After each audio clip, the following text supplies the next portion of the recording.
Assalamualaikum warahmatullahi wabarakatuh. Alhamdulillah, nahmaduhu hamdan katsiran bila ghaya wa nashkuruhu syukran jazilan bila nihaya wa huwa alladhi khalaqal insana bihusni sina'ah la haula wa la quwwata illa billah. Allahumma salli ala Muhammad wa ala ali Muhammad kama sallaita ala Ibrahim wa ala ali Ibrahim fil alamin innaka Hamidum Majid. Faqala ta'ala fi kitabihil karim wa biqawlihi yahtadil muhtadun.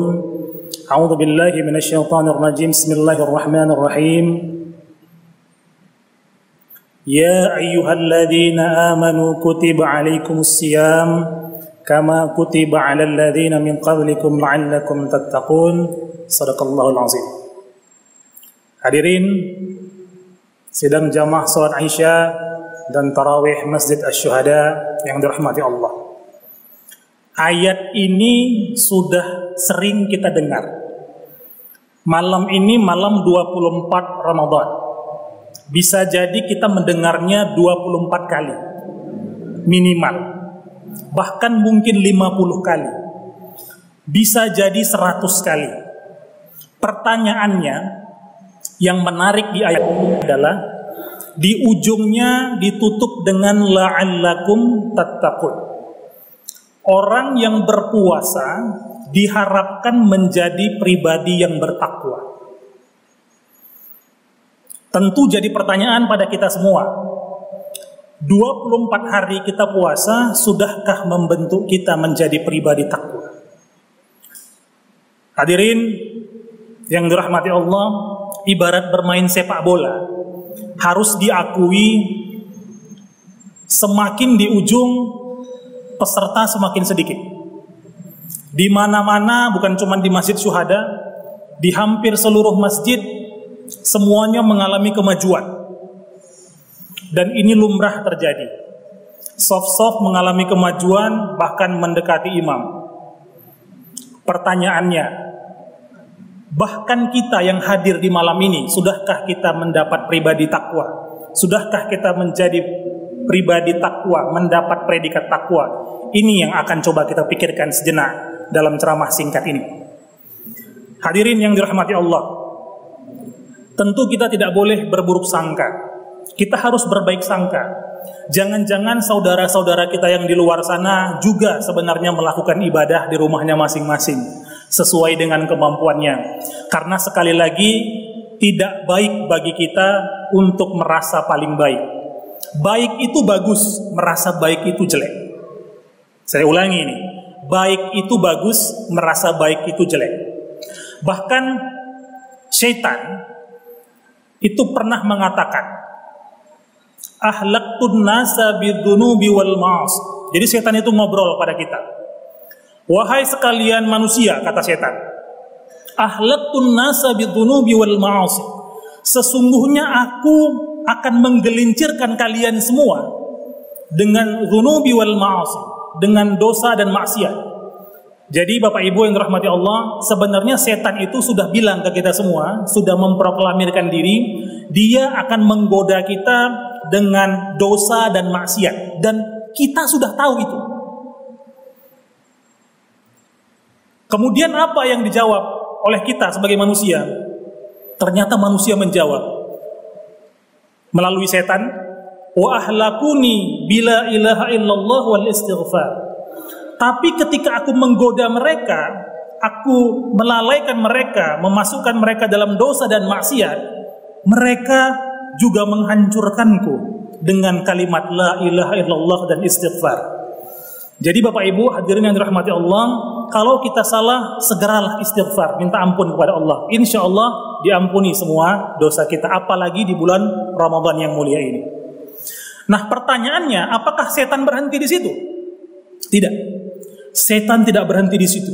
Justru setan semakin menjadi-jadi. Sambungannya dikatakan, falamma ra'aitu dzalik. Ketika aku melihat anak manusia mulai beristighfar, ketika aku melihat anak manusia mulai mengucapkan la ilaha illallah, ahlaktuhum bil hawa, wa hum yahsabuna annahum muhtadun. Maka pada saat itu aku menggelincirkan mereka dengan hawa nafsu yang seolah-olah mereka merasa mereka sudah mendapat hidayah. Inilah pribadi yang seolah-olah sudah merasa baik. Aku kan ke masjid, dia nggak ke masjid, berarti aku lebih baik. Hati-hati, ini adalah perangkap syaitan. Aku kan sampai malam 24 Ramadan masih sholat tarawih, tetangga nggak pernah sholat tarawih, berarti aku lebih baik. Hati-hati, ini adalah perangkap syaitan. Bapak Ibu hadirin yang dirahmati Allah, pribadi takwa bukanlah pribadi yang seperti ini. Baik itu bagus, merasa baik itu jelek. Lalu bagaimana kita melihat ciri-ciri orang yang bertakwa? Mari kita lihat pendapat dari Imam Ali radhiyallahu anhu. Beliau berkata bahwasanya takwa itu cirinya sekurang-kurangnya 4. Coba kita cek bersama di diri kita. Apakah 4 ini ada di diri kita? Kalau tidak, maka jangan-jangan puasa yang kita jalani selama ini hanya mendapatkan pahala puasa, lapar dan haus saja, tapi jauh daripada predikat takwa yang dijanjikan Allah Subhanahu wa taala. Ini bahan introspeksi kita bersama. Yang pertama, cirinya adalah al-khawfu bil jalil. Orang yang bertakwa takut kepada Allah. Hadirin yang dirahmati Allah, kalau ada orang yang takut kepada Allah di masjid, nggak ada spesialnya, itu biasa. Kita di masjid baca Quran itu biasa. Kita di masjid khusyuk beribadah sholat itu biasa. Tapi bagaimana ketika kita dalam kehidupan kita sehari-hari bisa tetap takut kepada Allah? Ini baru luar biasa. Ketika kita di kantor misalnya, peluang korupsi ada, tidak ada yang menyaksikan, tapi kita tetap tidak melakukan hal itu, hal buruk itu, maka pada saat itu jangan-jangan kita sudah menjadi pribadi yang takwa. Al-khawfu bil jalil, kita takut kepada Allah. Makanya Nabi mengingatkan, ittaqillaha haitsu ma kunta, takutlah kepada Allah dimanapun kamu berada. Kalau di masjid biasa, tapi di luar ini menjadi pribadi yang luar biasa. Pribadi mukmin, pribadi yang beriman, pribadi yang bertakwa, bukan cuma takut kepada Allah di masjid, tapi juga takut kepada Allah dimanapun dia berada. Itu yang pertama kata Imam Ali, al-khawfu bil jalil, takut kepada Allah. Yang kedua, wal amalu bit tanzil. Ciri orang bertakwa selanjutnya adalah menjalankan apa yang disampaikan oleh Al-Quran. Hadirin, kita tahu Al-Quran adalah sumber dari segala sumber ilmu. Kalau Al-Quran mengatakan jangan kikir, apa kita sudah dermawan? Kalau Al-Quran mengatakan jangan ikuti riba, apa kita sudah mengikutinya? Kalau Al-Quran mengatakan sholat, apa kita sudah sholat? Puasa, zakat, dan seterusnya. Sederhananya, apa kata Al-Quran, itu kita ikuti. Jangan sebaliknya, apa kata Al-Quran, kita ingkari. Coba kita introspeksi bersama, hadirin yang dirahmati Allah. Sudahkah kita melakukan al-amalu bit-tanzil sesuai dengan pengetahuan kita? Apakah Al-Quran menyarankan kita A, kita sudah ikuti. Al-Quran melarang kita melakukan B, sudah kita ikuti, dan begitu selanjutnya. Ini adalah ciri pribadi takwa yang kedua, al-amalu bit-tanzil. Yang ketiga, kata Imam Ali, wal qana'atu bil qalil.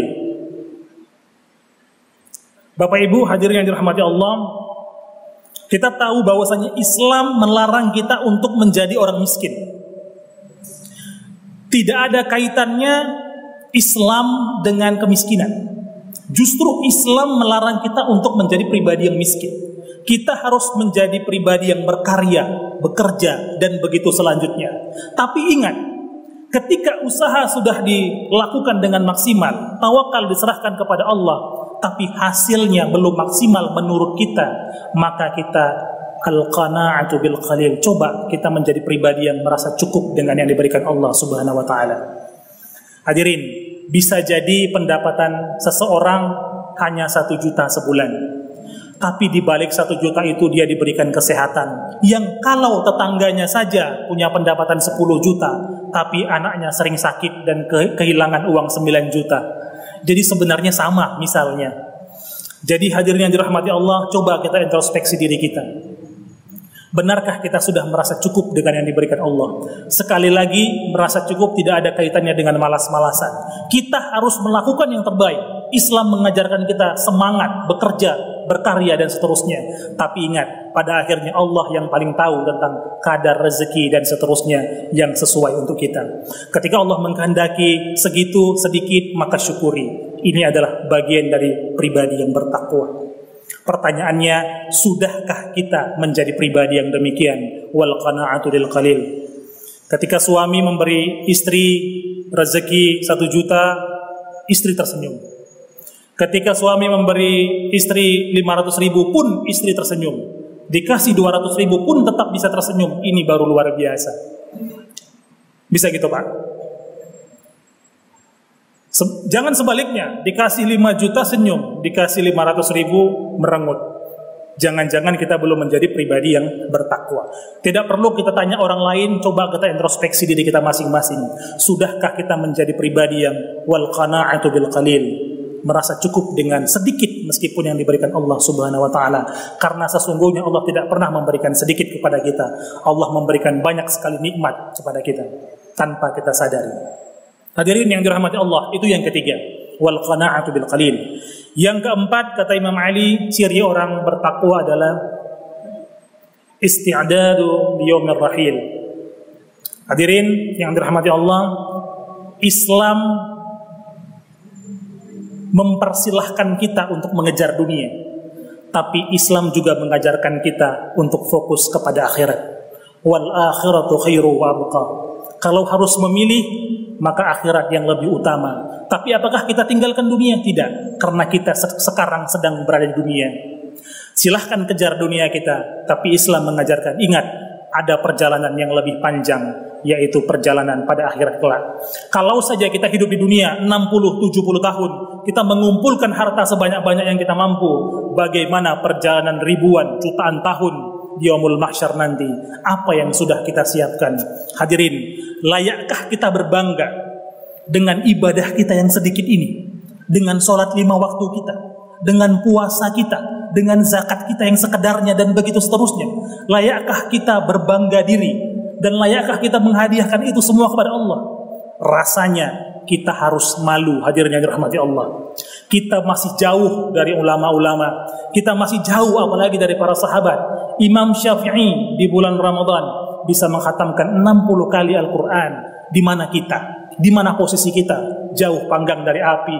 Sesungguhnya kita masih jauh jika dibandingkan para alim ulama dan salafus salih itu. Tapi minimal apa yang kita lakukanlah dengan ikhlas dan penuh pengharapan ridho dari Allah Subhanahu wa taala. Inilah 4 ciri pribadi yang bertakwa.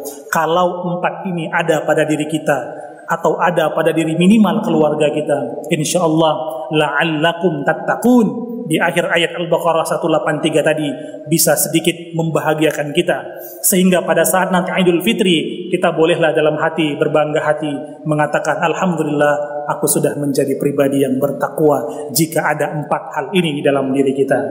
Hadirin yang dirahmati Allah, inilah ceramah singkat pada hari ini, insyaallah bermanfaat. Jadi pastikan jangan cek orang lain, jangan tanyakan orang lain, tanyakan diri kita sendiri. Hasibu qabla an tuhasabu. Coba hitung-hitung diri kita sendiri sebelum Allah menghitung amal ibadah kita. Demikian, wassalamualaikum warahmatullahi wabarakatuh.